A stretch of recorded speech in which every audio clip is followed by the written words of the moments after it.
3B, Standard 3B states, I can analyze economic issues such as industrialization, the growth of railroads, the growth of labor unions, farm issues, the cattle industry boom, the growth of entrepreneurship, and the pros and cons of big business.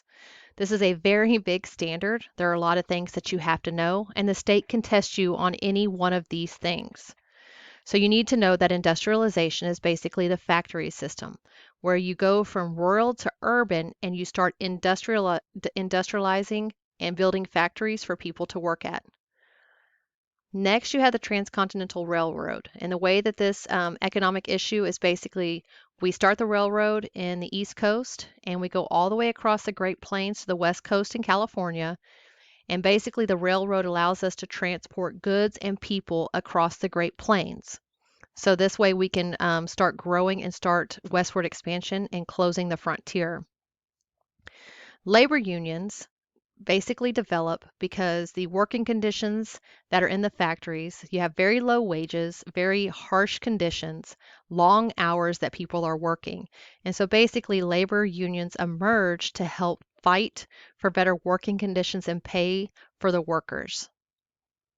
During this time period, you also have farm issues. So we have a lot of farms that are being started, but the thing is we have a very large population and an increasing population.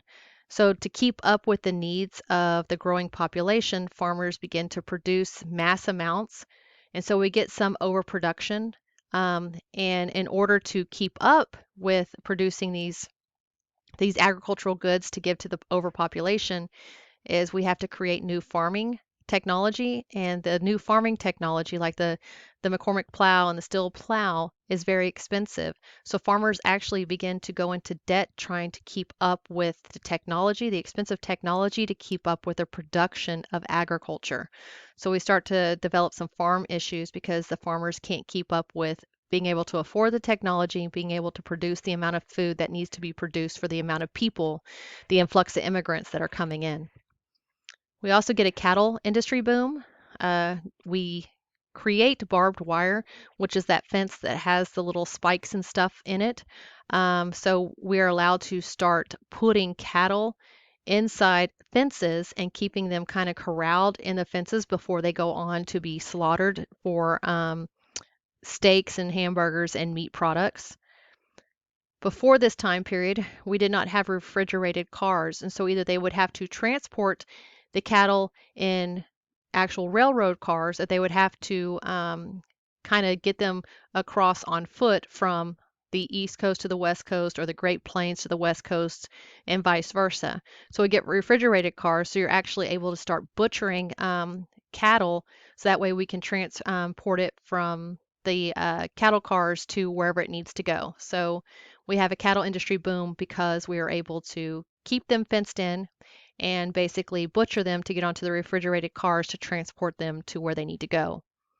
We have a growth of entrepreneurs.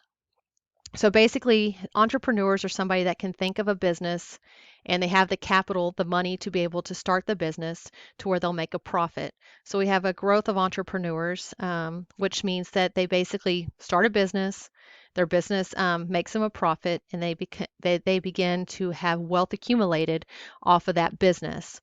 So we have Andrew Carnegie, we have and Carnegie made his wealth off the steel industry. So the Bessemer product, the process and building of the railroads, all of that steel that was used, he made massive amounts off of that. So he was considered an entrepreneur.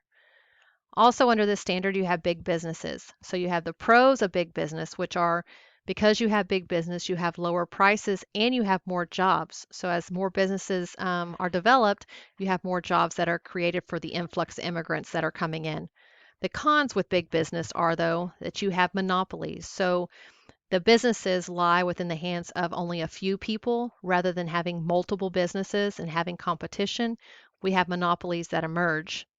And then because of the fact that they have so much say in things, they have an influence over government policies. So government policies are always kind of written to kind of favor the wealthy. And then we do have exploiting, we are starting to exploit workers, treating workers fairly bad because everybody that's coming in needs jobs. And so, therefore, if you can't work, there's somebody right behind you that can work. So you do have to work in these harsh conditions at low wages just to keep food on the table for your family.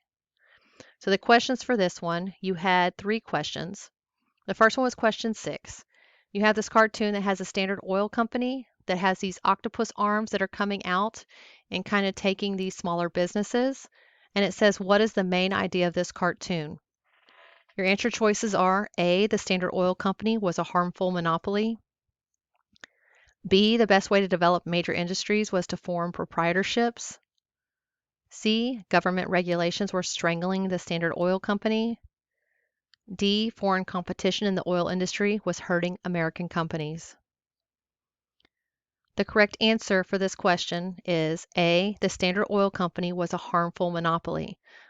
So you have the Standard Oil Company up here, and you can see that it's actually strangling these other smaller businesses. So it's harmful because it is a monopoly. So the Standard Oil Company is taking away all the competition because it's becoming a monopoly. So therefore, A is correct. B is incorrect because it says the best way to develop major industries was to form proprietorships. This is not showing proprietorships. This is showing one company basically eating up all the other companies. C is incorrect because government regulations were strangling the Standard Oil Company. Nothing is strangling the Standard Oil Company. You can see that it's the one doing the strangling, so that makes that incorrect. D, foreign competition in the oil industry was hurting American companies.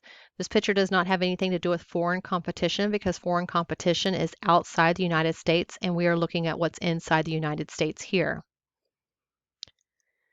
The next question was question 12, and it says increasing demand to feed growing populations, rapid expansion of rail lines, new lands for ranching following Indian removal, development of refrigerated rail carriages.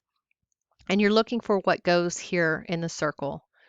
Which of the following correctly completes the graphic organizer? So you're trying to find out what goes here. Is it A, immigration restrictions, B, growth of cattle industry, C, decrease in agricultural production, or D, government reforms? So the correct answer here is B, growth of cattle industry. So we get refrigerated rail carriages. We get new lands for ranching. We get rapid expansion of the rail lines, increased demand to feed growing populations. That all ties directly to the cattle industry. A is incorrect because we're not talking about immigration restrictions. There's no restrictions. Well, there are some restrictions on the Chinese, but there's very little immigration restrictions going on at this time period, and these do not pertain to those restrictions. C is incorrect, a decrease in agricultural production, because it tells you that we have an increasing demand to feed growing populations, so therefore this would be an increase in agricultural production.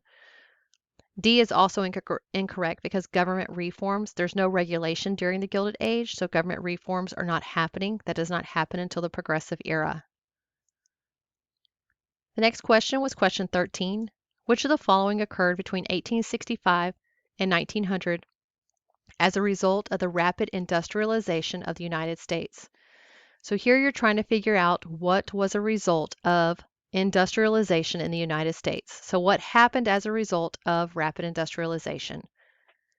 A, social and economic class divisions begin to disappear.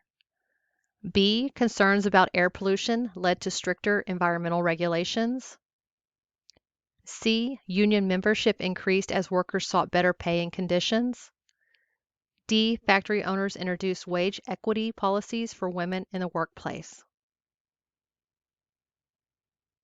So the correct answer for this one is C. Union membership increased as workers sought better pay and conditions. So remember when I talked about labor unions developing because there were harsh conditions in the factories and very low wages? So basically, as rapid industrialization happens, the result is that we have labor unions that are developed to try to improve working conditions and higher pay. So C is the correct answer. A is incorrect. Social and economic class divisions began to disappear.